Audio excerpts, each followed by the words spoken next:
right, we should be live. We should be live. What's going on, guys? Welcome to another episode, another experience here in the I Am the Possible universe. I is your host, Travell C.W. Lynch, Mr. What, and this is the space, this is the place where possibilities become perspective. Guys, today we're talking about the perspective of how to beat burnout and overwhelm. How to beat burnout and overwhelm. I'm going to be sharing my stories. I'm going to be sharing some solutions.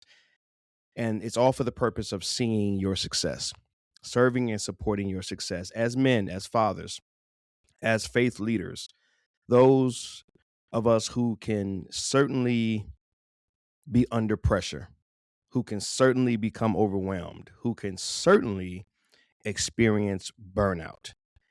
Today, I want to share with you guys right out the gate a little bit about my story. I grew up, and I think some of you guys can relate to this. And this is really, I believe, the setup for a life of overwhelm and burnout.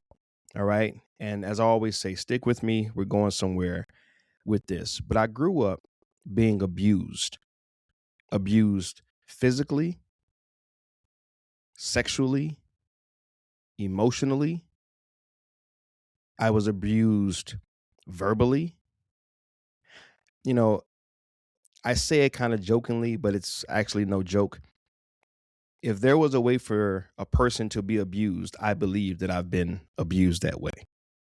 I've been through a lot. And the truth is, we've all been through a lot.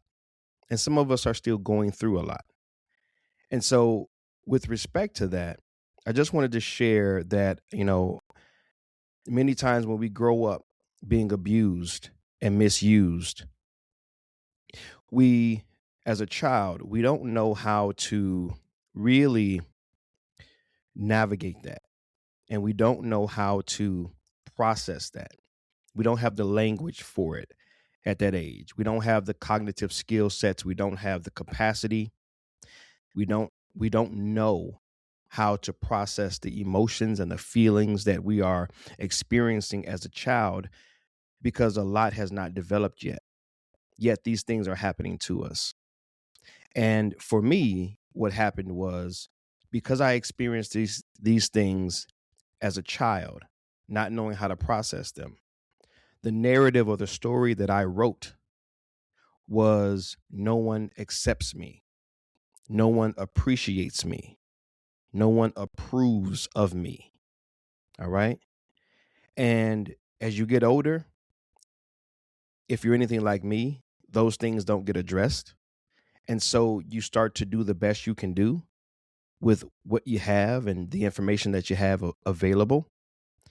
And what tends to happen is you begin to, in a sense, develop these coping mechanisms, right?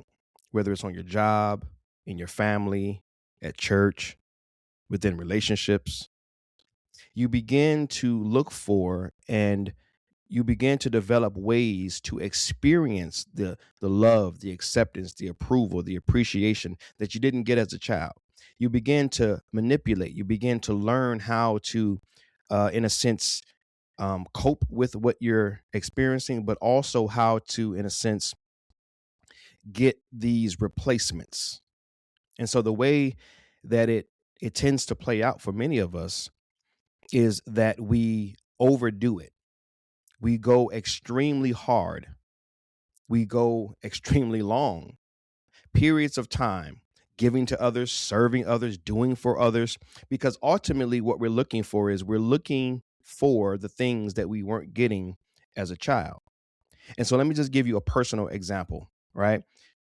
Um, I'll have to practice I'll have to practice this more so that I can have the exact dates because I want to start to share this story more and more. But a year ago, I hit a emotional wall, and I had been serving in church for 20 plus years. And although I did have a sabbatical one time when I was writing my book, even then, it wasn't a rest period. I wasn't pulling back completely. And so My point is that you go for these years of time, and you're, as I like to say, which I heard, and I forgot where I heard it, but it was so impactful that I say it often. You learn to bend so that others don't break. You become a perfectionist. You become a procrastinator. You become a people pleaser, right? My three P's, right? You become these things because you're trying to compensate. That was the word I was looking for earlier. You're compensating. You're trying to acquire. You're trying to win. You're trying to get. You're trying to acquire the things that you were missing as a child. Because as a child, in a perfect world, a perfect setup, you would have gotten from your caretakers, you would have gotten the appreciation, the approval, the acceptance. You would have felt that. That's why it's so important for me now as a father, right? And as a husband, for me to cultivate that within my home. And I share so much content about the importance of that. But as a child, you were supposed to be getting these moments of approval and appreciation and validation. And for many of us, we don't get it as a child. So now, as an adult, we're doing everything in our power to acquire that. And what happens is, and now it kind of comes full circle, what happens is we become overwhelmed. We begin to burn out because the source of our approval, the source of our acceptance, the the source of our appreciation, it starts to be other people, other people's acceptance, other people's approval, other people's applause, right? And so that's what was happening for me. But you get to a point where you hit a wall because that's no longer good enough. At some point, that no longer sustains you. That, let's just call it a energy source, because if you're burning out, you're running low on, let's just call it energy, internal energy, spiritual energy, physical energy, emotional energy. Your tank is running low, so you're overwhelmed because the capacity that you have is being tapped out. You're starting to burn out because your tank, like you're driving a car, the tank is on empty. That needle has moved to the E, but yet the responsibilities, the requirements, your role is still demanding a full tank, but you're on E emotionally. But life is saying, give me a full tank effort. But your life is on a E, but your internal life is on an E level. And so that's what happened to me, man. I hit an emotional wall in ministry and really life itself. Just always giving, bending so others don't break, showing up for others, being the hero, being, like creating this story in my head where I'm always saving the day. I'm the superhero. I've always got to protect. I've always got to provide. I've always got to do. I've always got to cover the bases.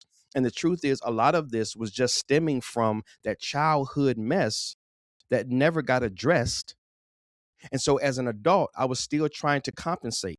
Let me do all of these things for my wife so that I can feel like enough, so that I can feel that approval, that appreciation, that validation.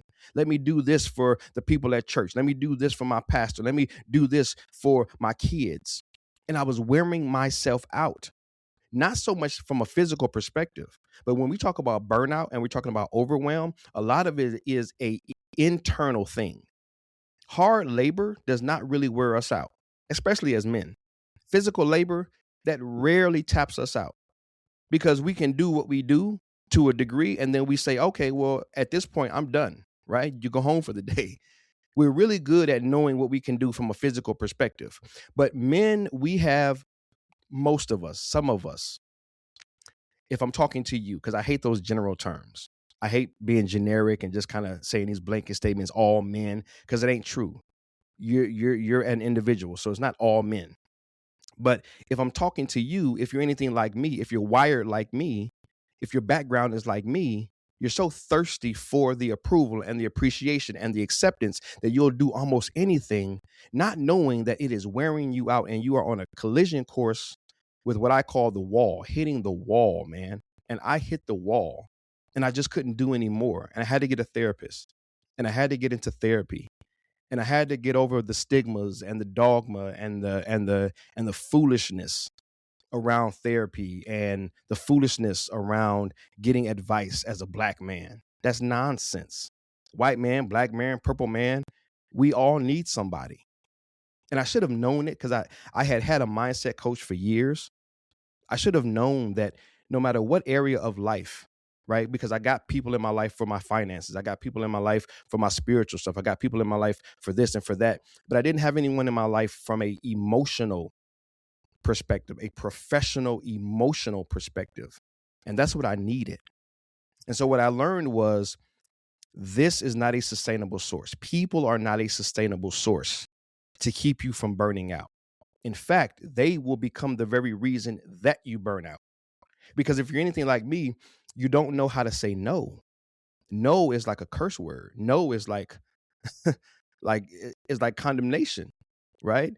Because you want to show up for everybody else. And that's what's leading to a lot of your burnout. I'm gonna share a story in just a moment here, but let me just take a look at the chat real quick because I believe I see some folks, or at least someone in the chat. If I can look at my chat, the public chat, there it is. All right.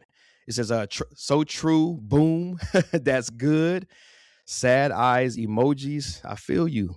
And obviously you're feeling me. So shout out to internationally renowned. Internationally renowned. I love that name. So thank you for joining live. Thank you for your feedback. I'm so wore out, done physically too. I feel you. I feel you. I feel you. So let's get into some of these solutions, right? I've told enough stories. Let's get into some of these solutions, right? So the other day, my daughter came to me, and she said, "Hey, Dad, where did you put the batteries?" And I I gotta be honest, man. If your family is anything like my family, we buy stuff, we put stuff in a drawer, or we put stuff somewhere, and then it's like certain people that will remain nameless. Uh, in case my family's listening on some of these podcast episodes, they just end up missing. So one thing is like I hate buying these big boxes of batteries from like Costco or something like that, and then they end up missing. It's like, man, where the heck are the batteries, right? You buy D's and double A's and triple A's and all these different kinds of batteries, but when you need the battery, you can't ever find the battery. So anyway, my daughter came to me and she said, "Dad, where's the batteries?" And I said, "Oh, I got them. What battery do you need?" And she said, "Oh, I believe it was a AAA." So that's what I got this morning. All right. I got a AAA battery, but I also got, what is this, a C or a D? A D battery as well. Okay. So I got these batteries. I brought the D just because you can just see it better. It's just larger. But she wanted this AAA battery, right? And I felt like God had blessed me with this concept, right? AAA, three A's, right? Acceptance, approval, appreciation, right? You can throw some other A's in there: applause, accolades, awards, right? You can just go crazy with the A's. But it's like some of us, we are, because of our background, because of the abuse, because of the misuse, because of the childhood scars, the drama and the trauma that trained us to believe that unless we do enough, that we're not enough, right? If that's your story, that's your background, like mine, then the people, all of their approvals and acceptances and appreciations, that becomes our battery.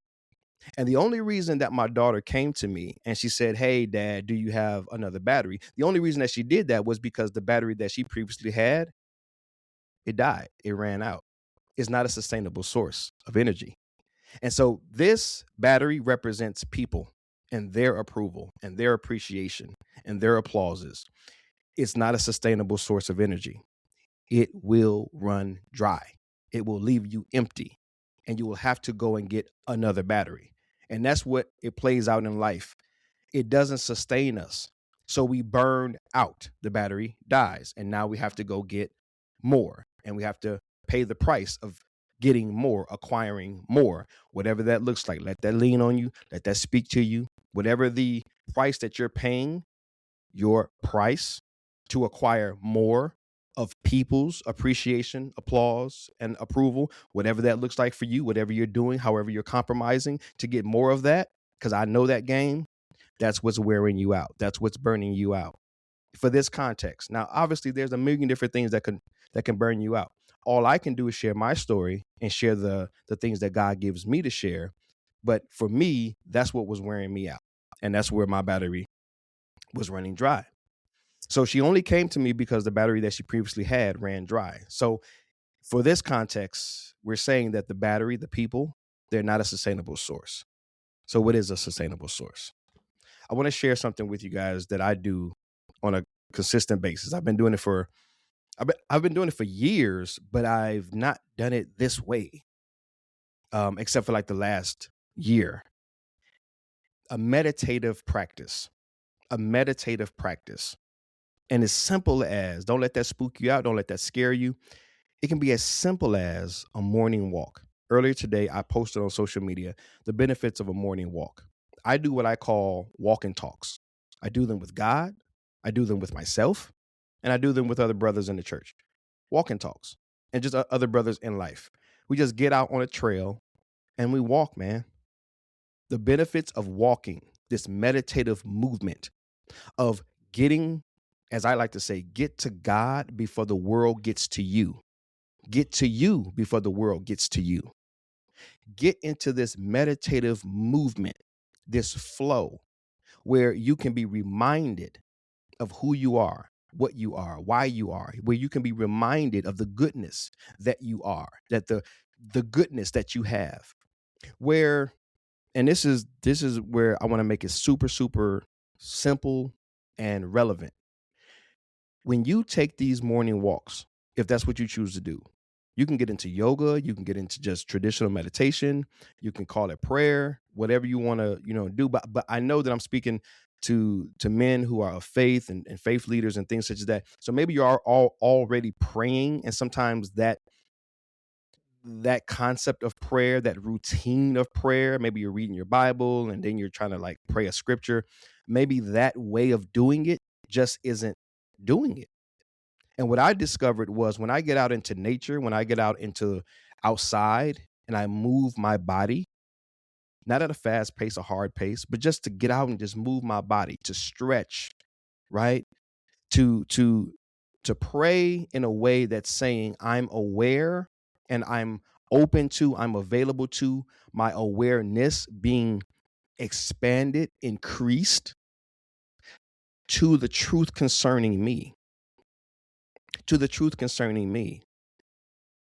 Because if your current source is the people and their approval and appreciation and validation, if that's your source and that's not sustainable and you're burning out, I want you to tap into the sustainable source, the source that sustains you, the source that has been sustaining you.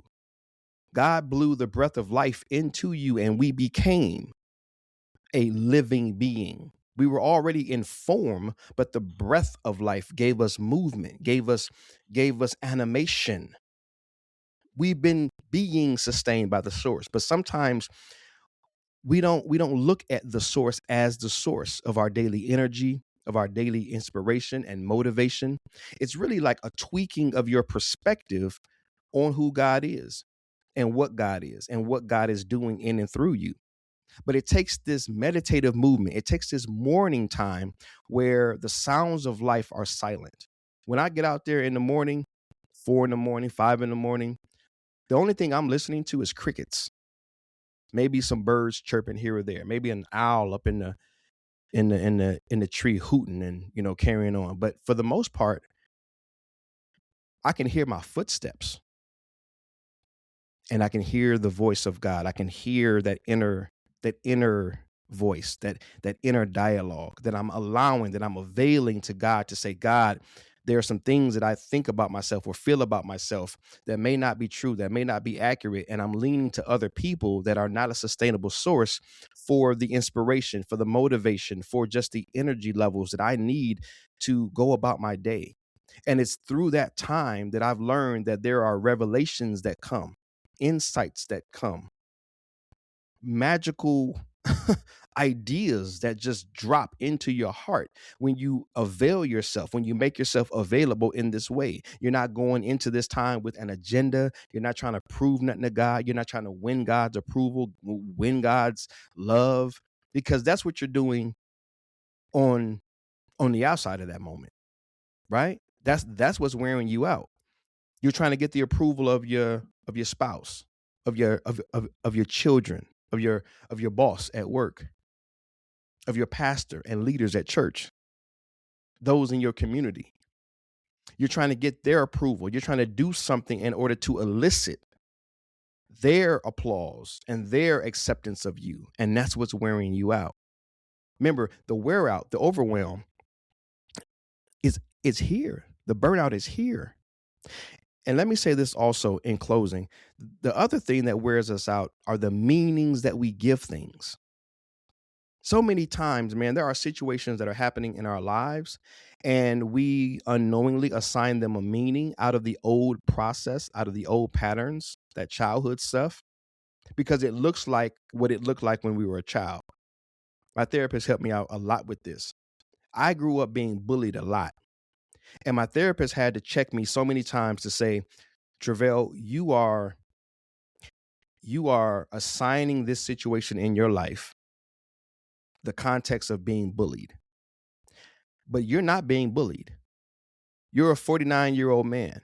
Well, at that time, 48. You're a 48-year-old man. You're not being bullied. They're not a bully. They're not doing anything to you.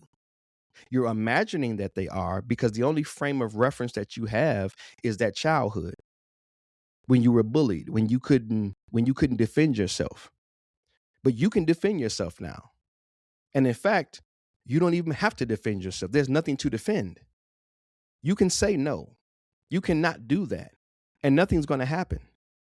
But see, what happens is we make it up in our minds, because the only frame of reference is what we used to do, what we used to experience as a child. Well, in this meditative movement, those things start to unfold. Those things start to unpack.